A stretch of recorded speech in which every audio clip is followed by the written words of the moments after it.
Picture this for a moment. You're checking your mail just like any other day when you see a certified letter from the US government. You open it expecting nothing more than routine paperwork, but instead it says you failed to report a foreign bank account. The penalty listed is $30,000.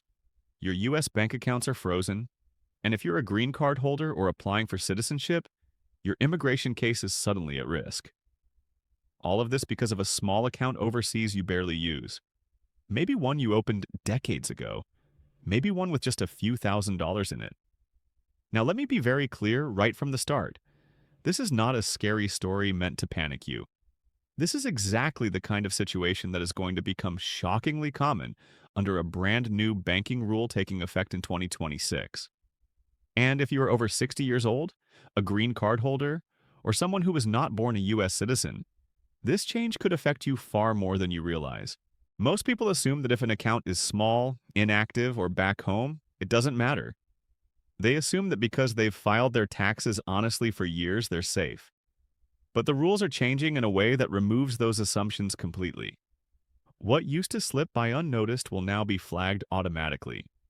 What used to be forgiven as confusion can now trigger penalties, investigations, and immigration complications.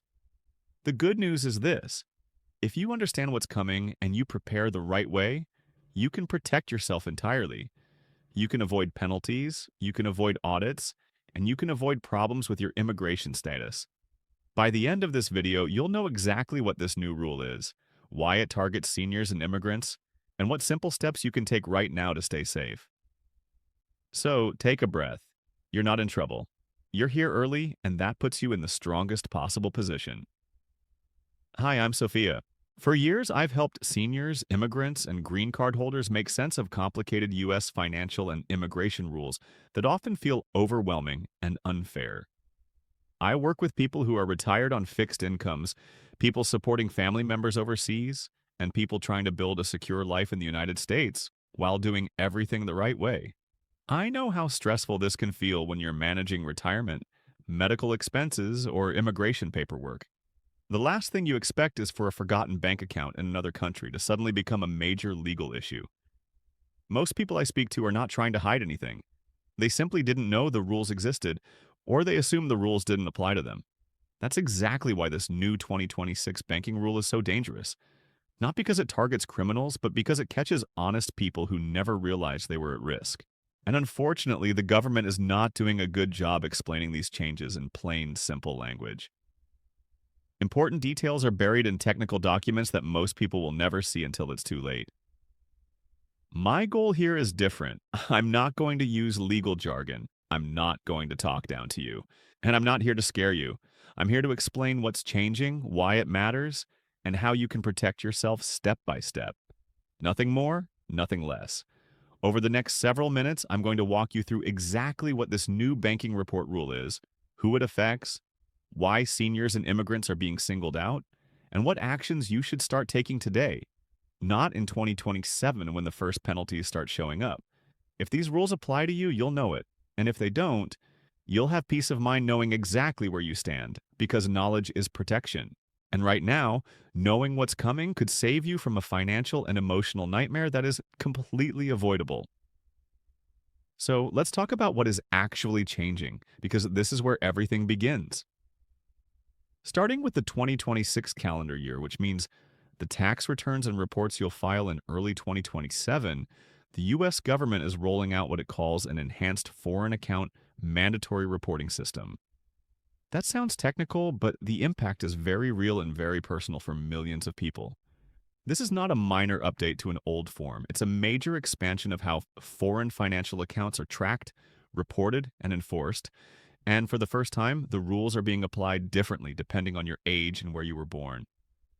Here's the first change you absolutely need to understand.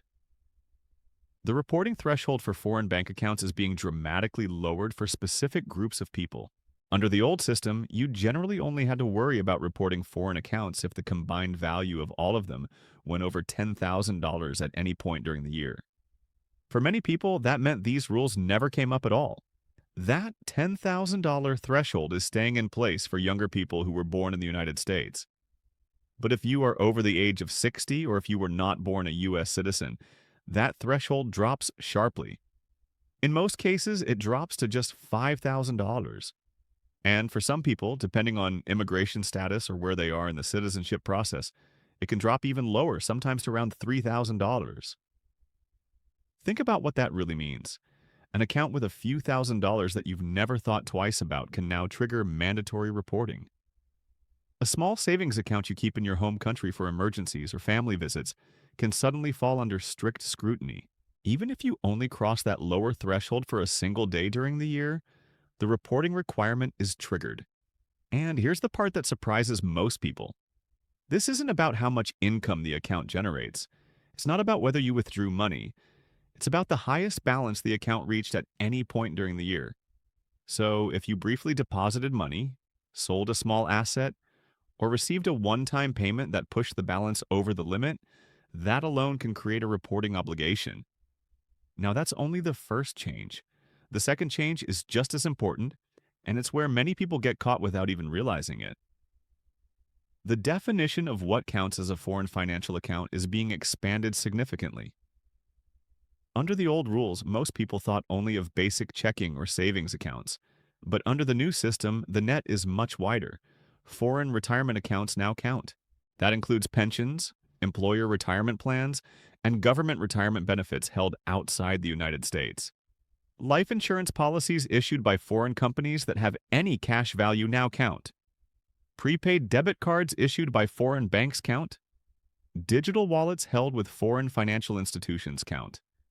Even partial ownership interests in foreign property or businesses can count if those interests generate any kind of financial return or income. In simple terms, if you have any financial connection outside the United States and it has any value at all, there is a strong chance it now falls under these reporting rules.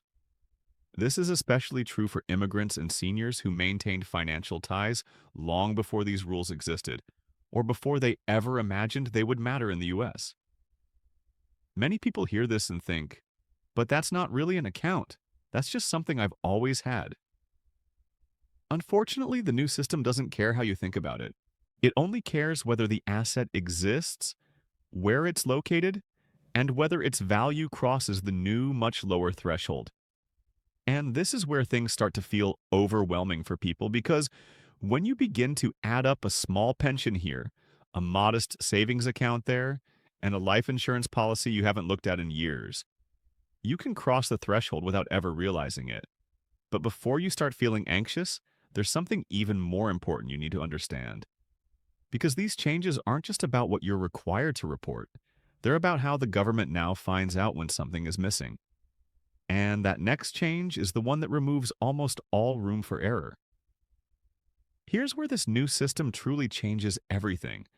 Because for decades, one of the reasons people slipped through the cracks was simple. Government agencies didn't talk to each other very well. Information lived in separate systems. A small account overseas might be reported in one place, partially mentioned in another, or not connected at all. That era is ending completely. Starting in 2026, the IRS, FinCEN, and U.S. Citizenship and Immigration Services are implementing full real-time data sharing. In plain English, that means every piece of foreign financial information you report is automatically cross-checked across multiple federal agencies.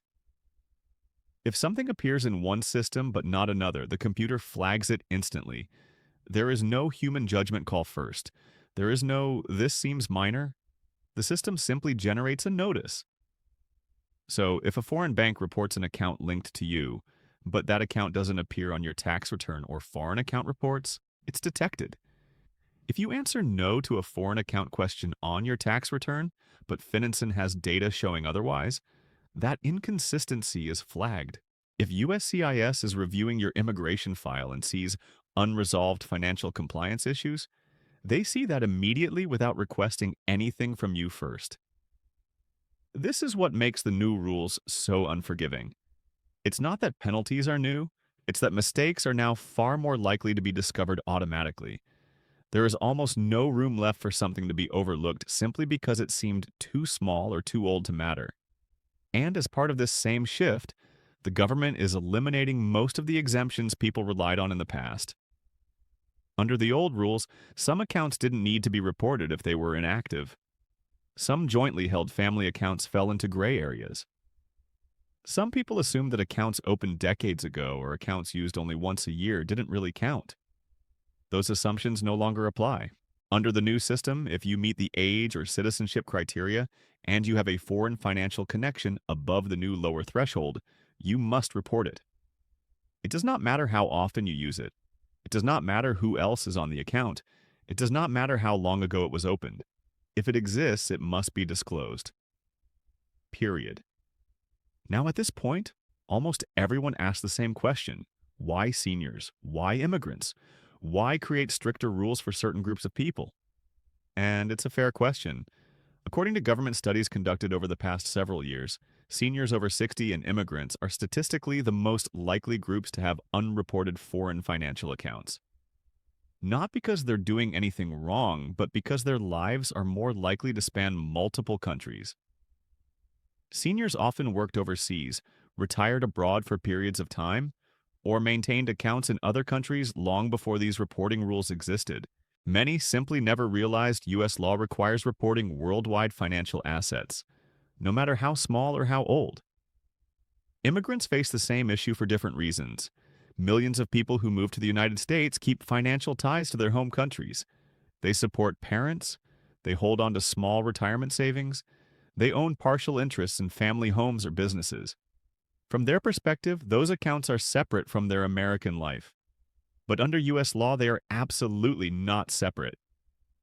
The government's response to this widespread unintentional non-compliance is not education. It's enforcement through visibility. By lowering thresholds specifically for these groups and embedding mandatory questions directly into standard tax forms, the government is removing the ability to say, "I didn't know." And by linking IRS, FinCEN, and USCIS data, they are making sure those answers are verified automatically. That's why understanding this now matters so much. Because once these systems are fully active, confusion is no longer treated gently. Preparation is the only real protection. And in just a moment, I'm going to show you exactly how these rules affect different groups of people in very different ways. Starting with seniors who assume this doesn't apply to them at all. Before we go any further, I want to pause for just a moment.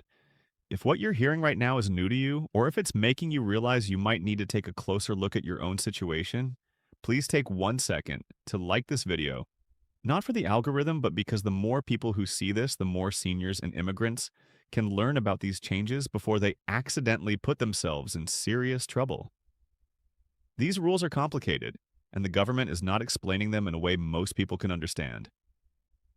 A simple like helps this information reach the people who need it most. Thank you.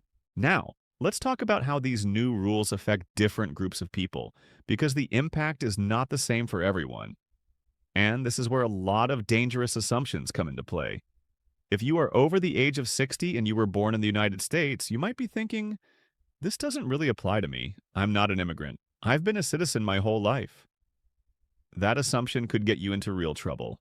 Under the new system, age alone is enough to trigger enhanced reporting requirements.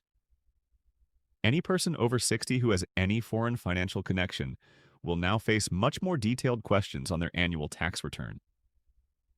If you receive a small pension from another country, if you worked overseas at any point in your life, if you maintain a bank account abroad for travel or family reasons, or if you have any ownership interest in foreign property or investments, you are now firmly on the reporting radar.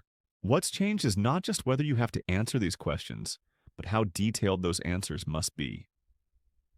The IRS is no longer treating foreign assets as something only wealthy people need to worry about. Under the new rules, even a dormant account with just a few $1,000s in it can trigger reporting requirements if you are over 60. An account you only use once a year still counts. A joint account you share with siblings or aging parents still counts if you have access to it. The underlying assumption of the new system is simple and strict.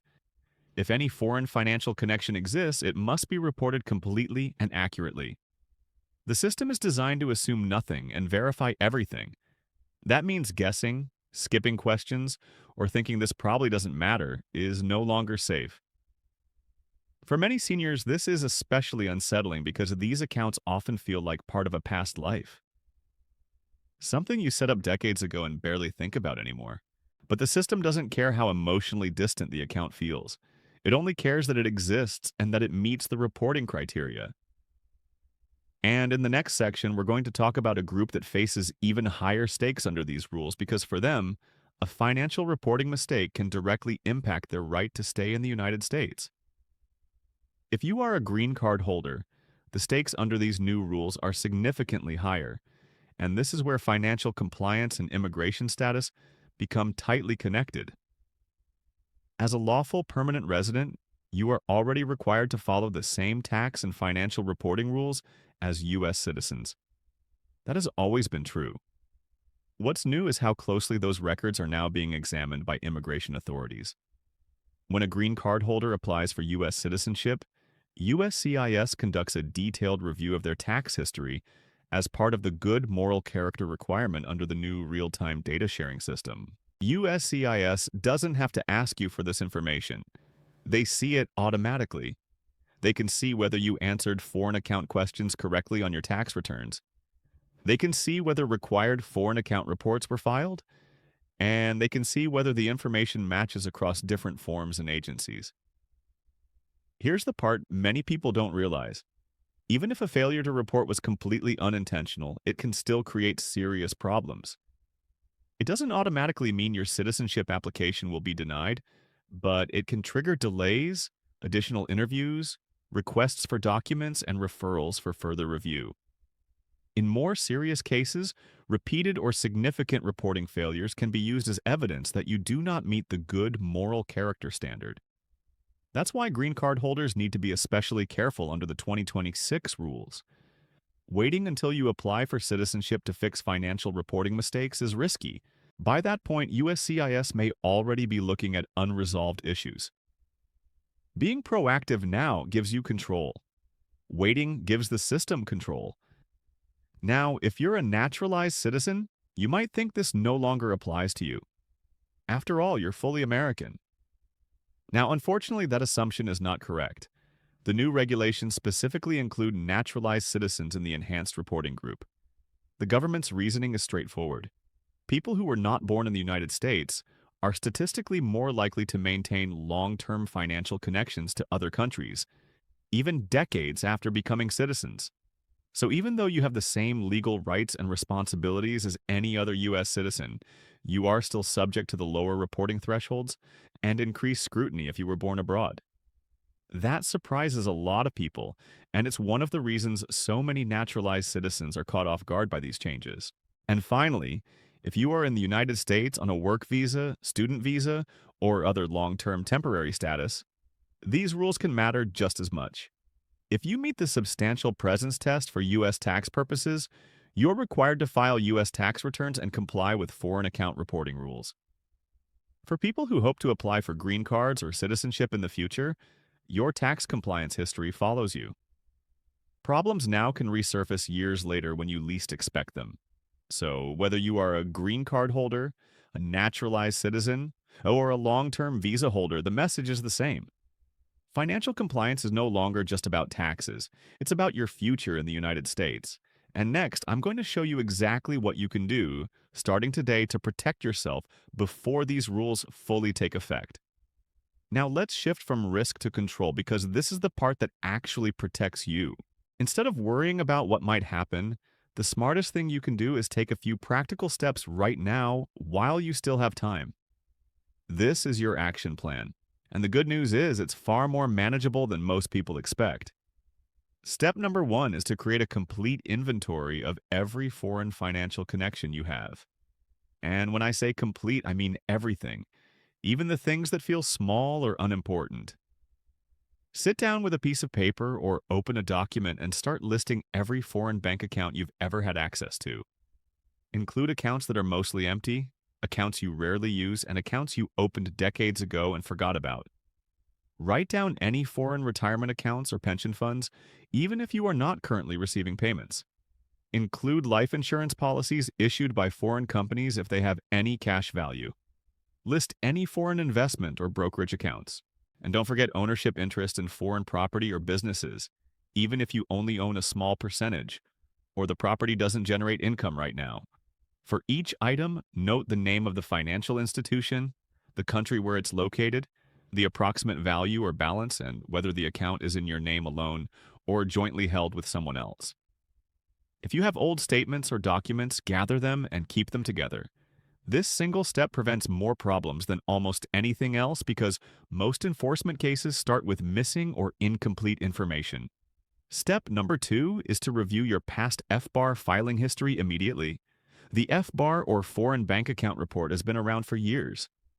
If the combined value of all your foreign financial accounts exceeded $10,000 at any point during a year, you were required to file one electronically with FinCEN by April 15th of the following year. Here's the reality. Millions of seniors and immigrants never filed FBARs simply because they didn't know the requirement existed. If you're realizing right now that you should have been filing FBA bars in the past, but didn't, do not panic. But also do not ignore it.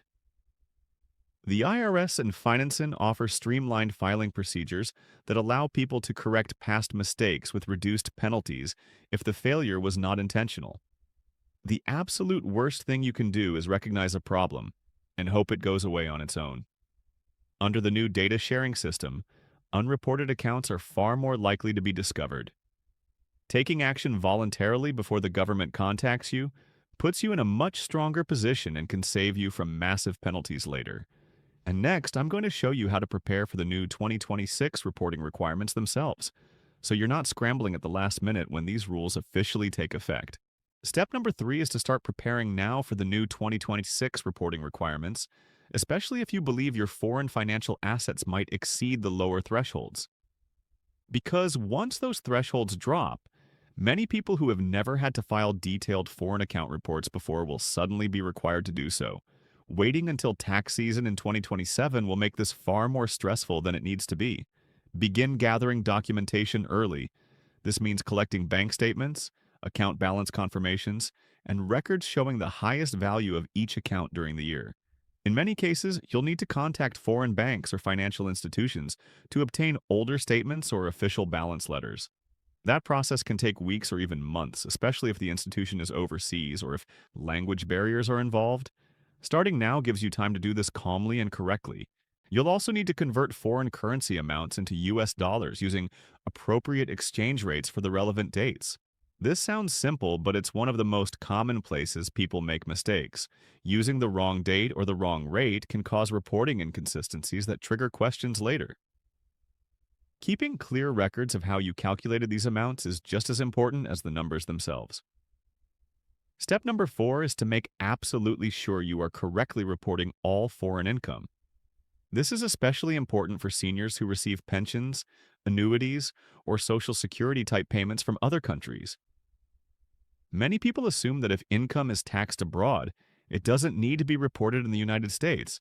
That assumption is usually wrong. U.S. tax law requires you to report your worldwide income, even if another country has already taxed it. Some countries have tax treaties with the United States that can reduce or eliminate double taxation, but those treaties do not remove the reporting requirement. You must still disclose the income in order to claim treaty benefits. Under the new rules, tax returns will include specific mandatory questions about foreign pensions and income sources. Leaving those questions blank or answering them incorrectly can now trigger automatic notices.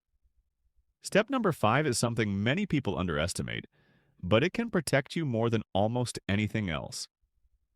Keep organized, detailed records of everything. Save copies of your tax returns, FBRs, and any other foreign account reports you file. Keep bank statements, balance confirmations, and currency conversion calculations together in one secure place. For green card holders and anyone planning to apply for U.S. citizenship, good record keeping is critical. USCIS may ask you to prove that you complied with all tax and financial reporting requirements. If you can easily produce clear, organized documentation, the process is usually straightforward. If you can't, even simple questions can turn into major delays.